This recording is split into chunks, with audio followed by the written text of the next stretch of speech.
These are the red flags of back pain. About 6 or more of them that you must watch out for. If you have them, go to the emergency. Very important. Otherwise, you might lose your ability to walk, or worse still, worse things can happen. So what are these 6 things? 1, if you have urine or stool incontinence with your back pain, you are not able to pee, you are incontinent with defecation, that's a bad sign for back pain. 2, if you have weakness in your legs, that's a bad sign for back pain. It's a red flag. If you have progressive numbness in your legs, that's a bad pain. If you have developed fever, you have back pain and now you have fever, that's a red flag.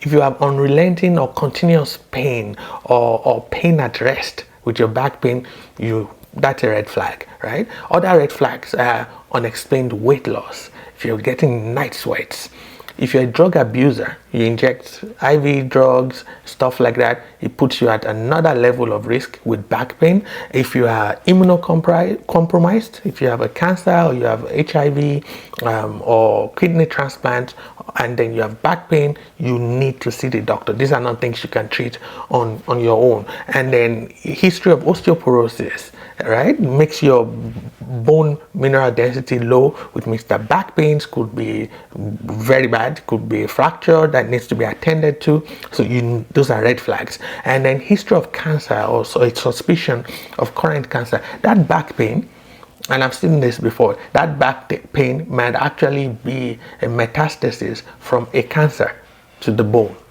And in some cases, unfortunately, that is the first sign that the patient gets of the cancer that they have, the pain, the back pain. So these are red flags that you have to watch out for. Otherwise, back pains generally, most of the time, they are benign.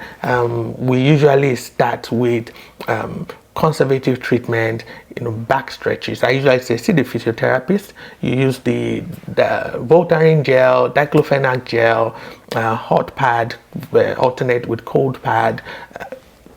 Routine physiotherapy is the way to go, and you do that for about 4 to 6 weeks before we start thinking of x-rays, because sometimes the patient comes and says, oh, I have this back pain for the last 3 days, I want an MRI. And I'm like, MRI? No, what happened? He said, oh, this is no, it doesn't work like that. So first thing we do is to rule out the red flags of back pain, which I'm discussing with you today. And once we've ruled out the red flags of back pain, we can now start this step-by-step approach to management of back pain. So we start with conservative treatment, physiotherapy, heat pad, cold pad, Voltaren gel, NSAIDs, Advil, Tylenol, and the likes. And then 4 to 6 weeks, no improvement, then we start imaging, we start looking at other possibilities before we now start thinking of MRIs and referring you to an orthopedic surgeon. So those are the approaches. But summary, those red flags of back pain, watch out for them.